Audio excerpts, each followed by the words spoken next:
on the move. On the move. Our purpose in being out here today is because we was just a hand away from Mumia's freedom due to judicial and prosecutorial misconduct. It was evident and it was clear. We were waiting for the district attorney to file his papers. Judge Tucker had already laid things out.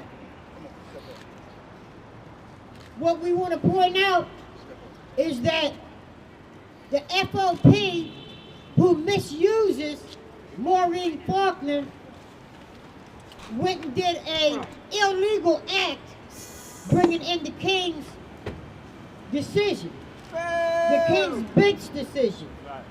We had Johanna Fernandez, Dr. Johanna Fernandez, and a host of other speakers who's going to speak about the outrage. But what we want to know, want to let people know, is that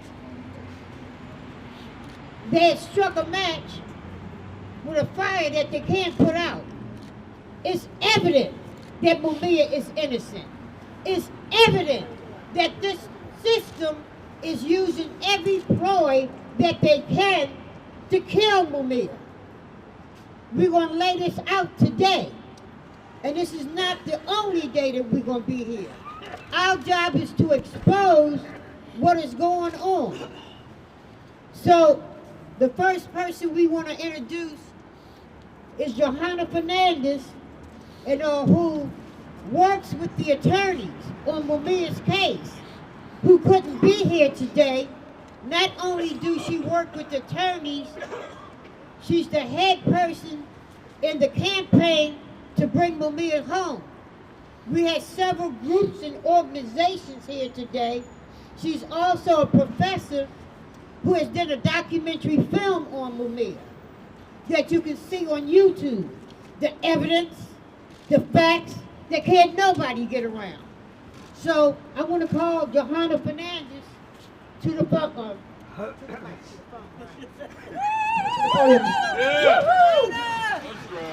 We who believe in freedom cannot rest. We who believe in freedom cannot rest in this town that imprisons the largest number of Black and Latino youth in the country. The district that imprisons the largest number of Black and Latino youth does so because it is rotten to the core. That's right. And the reason why we are here really is because approximately 1 year ago, there was a great discovery in this case. And what is that discovery? That the lead witness in the case of Mumia Abu-Jamal, Robert Chobert, it is discovered, sent a note to the then prosecutor in this case, Joe McGill, asking, "Where is my money?" That means that there is new exculpatory evidence in the case of Mumia Abu-Jamal that says and suggests clearly that the main witness was bought off by the cops and by the prosecutor to finger Mumia. If that evidence sees the light of day, Mumia will walk amongst us in the city of Philadelphia like the Move 9 who are now free. So, given that the Fraternal Order of Police and the major prop used by the Fraternal Order of Police in this case, the widow of Daniel Faulkner, Maureen Faulkner Popovich, we need to use her last name because she is remarried. Maureen Popovich did something that no one else would get away with in this city. She filed a King Bench's petition. And what is a King Bench petition, you might ask? Well, a King Bench petition is a request to the highest court of Pennsylvania, the Supreme Court, rarely used, rarely admitted in the courts, that essentially asked the court to intervene in a situation of great public interest.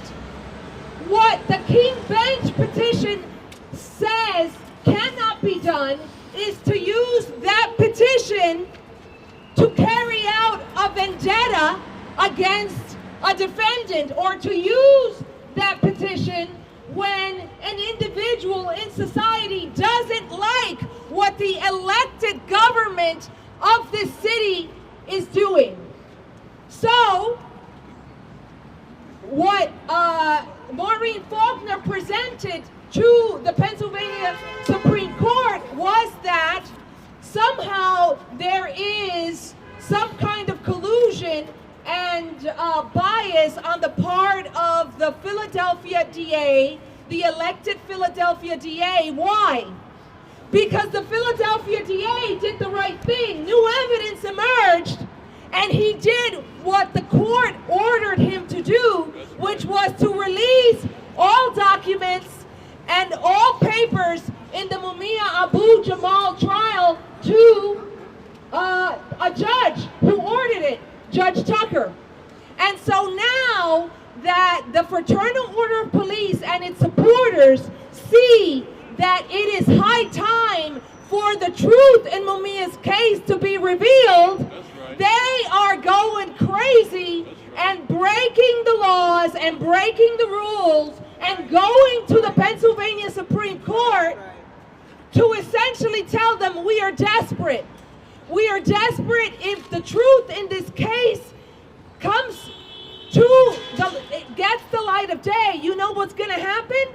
A lot of heads in this city and in this state are going to roll, because the Fraternal Order of Police and the governor and mayors and politicians colluded with the police to frame Mumia Abu-Jamal in 1981 and 1982. That's right. That is the only reason why 4 judges in the Pennsylvania Supreme Court have allowed for this petition, a King Bench's petition, which is an assault against Mumia Abu-Jamal, to be even addressed or admitted into the court.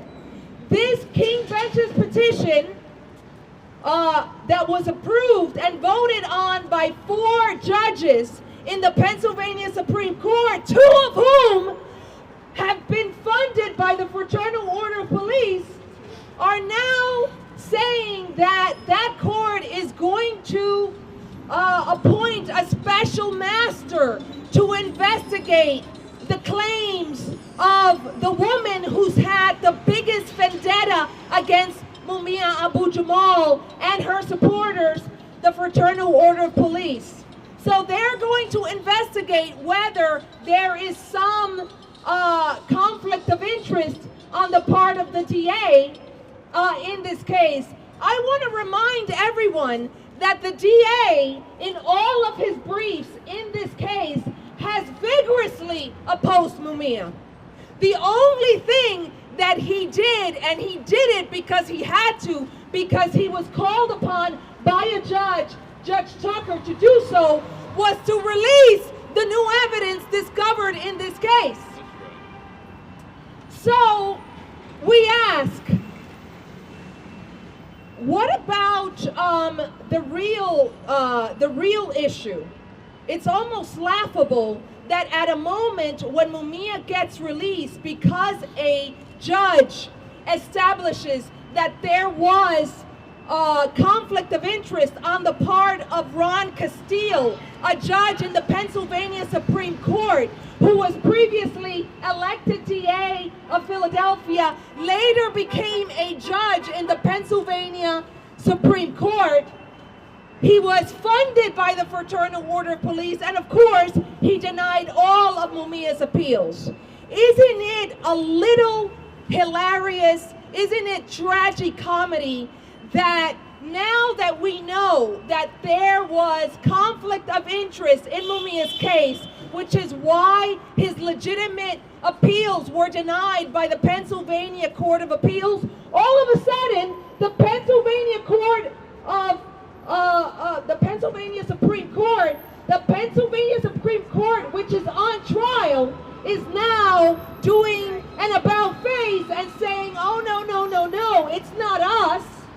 It's not us that's engaged in conflict of interest. It's you. It's the DA.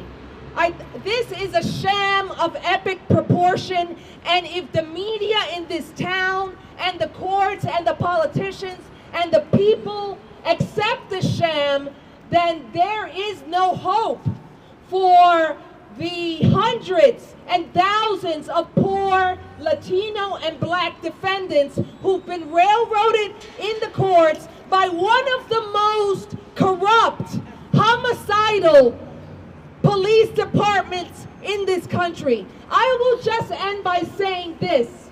One-third of the police officers involved in collecting evidence in Mumia's original trial were tried, convicted, and put in jail for tampering with evidence and presenting false evidence and framing defendants. This is not something that we are saying. This is something proved by the Department of Justice, which in 1979, 1980, and 1981, at the same time that Mumia was in the courts, the Department of Justice essentially said that the police department in Philadelphia was homicidal, was engaged in systematic control of evidence. What did they do? What's the term that I'm tampering with evidence? That the cops in Philadelphia were homicidal in their treatment of Black and Latino defendants, that they were tampering with evidence systematically to obtain a conviction, and that the level of corruption and homicidal behavior on the part of the Philadelphia police, quote, shocks the conscience. That is the police department that we are talking about. That is the police department that funded this King's Bench's petition that is now seeing the light of day. And that is the police department, the Fraternal Order of Police, and the apparatus that's intervening in essentially allowing the Black and working class people of this town to have the man they elected do his job. What kind of democracy do we live in? That's what the papers in this city have to ask. What kind of democracy do we live in which the Black and working class people of this town who elected a DA can now have that person they elected removed because of some nasty vendetta on the part of the police that doesn't want the truth in this case to come out? This is about the Fraternal Order of Police influence in the judiciary. Every judge that has heard Mumia's case, except for Judge Tucker, has been bought and funded by the Fraternal Order of Police. Right. Now that we have had an opening, the Fraternal Order of Police has gone to the highest court to say the people who rule Philadelphia are the police. Is that the kind of city that we want to live in? Hell no. Absolutely Hell not. no. Hell no. Hell no. And we are here to tell you that Mumia will be free. Mumia will walk amongst us. And when he is free, the entire political apparatus of this city will be put on trial, and Mumia's freedom will deal a death blow to the project of mass incarceration and political imprisonment in this country. So join us now, because victory is upon us.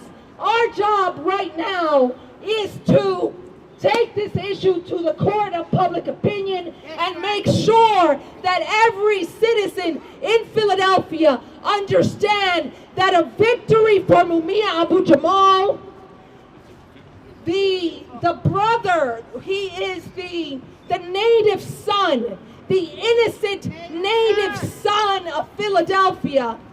A victory for Mumia Abu-Jamal is a victory for freedom, for the cause of justice, and for the cause of real democracy in this country. A man who's been framed because he was a Black Panther. A man who was framed because he had the audacity when he was in his 20s to speak truth to power.